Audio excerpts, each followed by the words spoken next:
Good morning प्यारे बच्चों, मैं हूं आपके एजुकेटर पूर्णिमा और हम करेंगे वर्कशीट नंबर 85। ये जो वर्कशीट है सैटरडे के दिन आई है। ये 6, 7 और 8 क्लास के सभी बच्चों के लिए एक ही वर्कशीट है। आज डेट है 17 अक्टूबर। जल प्रदूषण ये जो वर्कशीट है, अगर आप सब्जेक्ट कहेंगे तो आप AVS कह लो, एनवायरनमेंट का सब्जेक्ट कह लो, या फिर आप SST इस पे लिख सकते हो। SST की कॉपी में आप इसको कर सकते हो। देखिए, नेचर में यानी कि प्रकृति में उपस्थित पदार्थ संतुलित हितकारी मात्रा में, यानी कि अगर जो भी उपस्थित पदार्थ है अगर वो बैलेंस्ड में है तो वो हमें हानि नहीं पहुंचाते हैं। लेकिन वो असंतुलित मात्रा में जो कुछ दूषक पदार्थ हैं वो आ जाते हैं तो हमारा जो प्रकृति का जो संतुलन है वो बिगड़ जाता है, उसमें दोष पैदा हो जाता है। इसी को प्रदूषण कहते हैं। ठीक है, प्रकृति में दोष, प्रदूषण। ठीक है, प्रदूषित पदार्थ पर्यावरण और जीव जंतुओं को नुकसान पहुंचाते हैं। वर्तमान में प्रदूषण की स्थिति भयंकर हो चुकी है, इसीलिए पूरे विश्व में इससे निपटने के लिए अनेक प्रयास हो रहे हैं। क्या आपने कभी कोई ऐसा प्रयास किया है? आपको प्रदूषण समाप्त करने के लिए किन किन प्रयासों की जानकारी है? तो आपको बताना है कि आपको जानकारी किन किन उनकी है, किन किन तरीकों से आप जानते हैं कि प्रदूषण कम हो सकता है। फिर दूसरा क्वेश्चन क्या है आपका? प्रदूषण की हानियों तथा उसके प्रति जागरूकता के लिए स्लोगन लिखिए। ठीक है, जैसे कल को बचाना है, प्रदूषण को भगाना है। ठीक है, ये इस तरीके से एक एग्जाम्पल दिया हुआ है, आपको ऐसा ही एक स्लोगन लिखना है। फिर प्रदूषण के कारणों की सूची बनानी है आपको। जल प्रदूषण, वायु प्रदूषण, ध्वनि प्रदूषण। तो कोविड-19 उचित व्यवहार संबंध में नियमित रूप से अपने हाथों को साबुन और पानी से धोएं। ठीक है बच्चा, तो चलिए अब हम क्या करते हैं, अपना क्वेश्चन आंसर कर लेते हैं। हाँ, मैंने प्रदूषण को कम करने के लिए पेड़ लगाए और पॉलीथीन का भी प्रयोग कम किया। तो जो पॉलीथीन है उसका प्रयोग कम किया, यानी कि दो काम हमने किए। पॉलीथीन से जो है हमारा प्रदूषण फैलता है और पेड़ लगाने से जो है हमारे जो एनवायरनमेंट है स्वच्छ होता है। ठीक है, तो ये दो काम किए। आपने अगर कोई और काम किया तो आप वो भी लिख सकते हैं। प्रदूषण समाप्त करने के निम्नलिखित प्रयास किए जा रहे हैं। अधिक से अधिक पेड़ लगाए जा रहे हैं। सौर ऊर्जा के उपयोग को बढ़ावा दिया जा रहा है। पॉलीथीन के प्रयोग को प्रतिबंधित किया जा रहा है, यानी कि उस पर कानूनी मतलब ये होता है कि उनको सज़ा मिलती है अगर पॉलीथीन वगैरह यूज़ करते हैं तो। बैटरी से चलने वाले वाहनों के प्रयोग को बढ़ावा दिया जा रहा है। ठीक है, तो ये बहुत ही अच्छे से लिखा हुआ है, आप और भी कुछ इसमें ऐड कर सकते हैं। ठीक है, प्रदूषण की हानियाँ तथा उसके प्रति जागरूकता के लिए स्लोगन लिखिए, जैसे कल को बचाना है, प्रदूषण को भगाना है। तो आपको क्या करना है, नहीं मिलेगा जीवन दोबारा, प्रदूषण मुक्त हो पर्यावरण हमारा, मत फैलाओ अब प्रदूषण, पर्यावरण का करो संरक्षण। राइट, तो ये हमारा आप अपनी तरफ से कुछ क्रिएटिव बना सकते हैं। ठीक है, प्रदूषण के कारकों की सूची बनाइए। जल प्रदूषण, फैक्ट्रियों से निकलने वाला दूषित जल, घरों से निकलने वाला वाहित मल। ठीक है, मल यानी कि जो भी वेस्ट निकलता है।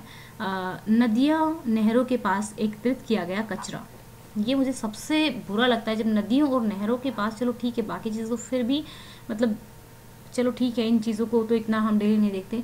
नदी जब बहती हुई नदी और नहर के आसपास कचरा होता है ना तो मुझे बहुत गुस्सा आता है, क्योंकि वो इतना ब्यूटीफुल व्यू होता है और उसको जब उसके आसपास कचरा जमा होता है तो बहुत बहुत दुख होता है कि इतनी मतलब आप 2 मिनट की शांति भी नहीं ले सकते हो प्रकृति से उसको देख के। वायु प्रदूषण, तो हमें कौन है बच्चा ये कचरा फैलाने वाले? हम ही लोग हैं, है ना। हमें ही सुधार करना होगा अपने अंदर, हमें ही कचरे को नहीं फैलाना होगा। हम टॉफ़ी खाते हैं, कहीं भी फेंक देते हैं। ये आदत मुझ में भी थी जब मैं छोटी थी, फिर मुझे सिखाया गया घर में कि ऐसे नहीं करते हैं। तो जब अब मैं टॉफ़ी खाती हूँ तो या तो मैं अपनी पॉकेट में डाल लेती हूँ या कहीं आसपास पे डस्टबिन होता है तो उसमें डाल देती हूँ। अगर डस्टबिन नहीं होता है तो मैं अपने बैग में रख लेती हूँ बाहर, फिर उसको आके डस्टबिन में डाल देती हूँ। और आजकल तो हर जगह डस्टबिन होते हैं तो आप वहाँ पर डाल ही सकते हैं, है ना, कचरे को। फैक्ट्रियों से निकलने वाली विषैली गैसों और धुआं क्या है? वायु प्रदूषण का कारण है। वाहनों से निकलने वाला धुआं, फसलों के अवशेषों को जलाने से निकलने वाला धुआं। फिर ध्वनि प्रदूषण का लिखना है। हॉर्न, लाउडस्पीकर, पटाखे, रॉकेट, जेट विमान, भारी मशीनों आदि से निकलने वाली तेज आवाज़ें। ओके स्टूडेंट्स, तो ये हमारी आज की वर्कशीट थी। आप लोगों को इन चीज़ों को सिर्फ पढ़ना नहीं है, इन चीज़ों को सीखना भी है, क्योंकि डायरेक्टली जो पर्यावरण होता है हमारी स्वास्थ्य से स्वास्थ्य से जुड़ा होता है। देखो क्या होता है, हमें ये लगता है कि यार हमारे स्वास्थ्य से कहाँ जुड़ा है, हम कहाँ बीमार होने वाले हैं। देखो होता क्या है, अब जैसे हार्ट अटैक वाली बीमारी है या फिर बहुत सारी जो सांस की बीमारियां होती हैं, हमारे घर में किसी को हो जाती हैं या फिर हमारे रिलेटिव में किसी को हो जाती हैं, तो अल्टीमेटली वो हमें ही तो इफ़ेक्ट करती हैं, तो कहीं ना कहीं वो हमसे जुड़ी हैं। तो इसलिए ठीक है, कोई और चेंज करे ना करे, हमें चेंज बनना है, हम चेंज बनेंगे, ठीक है ना। हम चेंज करेंगे, हम अपनी आदतों को चेंज करेंगे।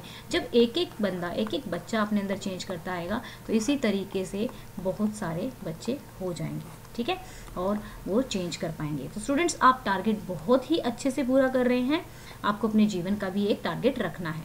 ओके स्टूडेंट्स, तो चलिए, तो आपको हमें अपने पहला टारगेट, सबसे बड़े वाला टारगेट 100K सब्सक्राइबर तक हमने पहुंचना है। तो देखो हमने कितनी जल्दी, हमारा 66K था और जल्दी ही अब हम कितने हो गए हैं, हम 71K सब्सक्राइबर हो चुके हैं। और एंड श्योरली ये क्रेडिट आप सभी को ही जाता है, क्योंकि आप लोग वीडियो शेयर कर रहे हो। तो इस चीज़ में तो सिर्फ आपका ही श्रेय है कि आप लोग वीडियोज़ को ज़्यादा शेयर करते हो तो जल्दी सब्सक्राइबर बढ़ते हैं। तो हम देखते हैं कि अक्टूबर मंथ में हम ये जो हमारा टारगेट है अचीव कर पाते हैं कि नहीं, ठीक है। आप लोगों की वजह से ही ये पॉसिबल हो पाएगा। तो आप लोगों को वीडियोस को ज़्यादा से ज़्यादा शेयर करना है, लेकिन वहीं पे जहाँ पे इनका यूज़ है, ठीक है। और सेकंड काम आपको क्या करना है, इस वीडियो पे को लाइक करना है और वीडियो को आपको 1000 लाइक्स तक पहुँचाना है, ठीक है, 1000 लाइक्स तक पहुँचाना है। तो वैसे तो आप पहुँचा ही देते हो, सभी वीडियोज़ के जो टारगेट है आप अचीव कर ही लेते हो।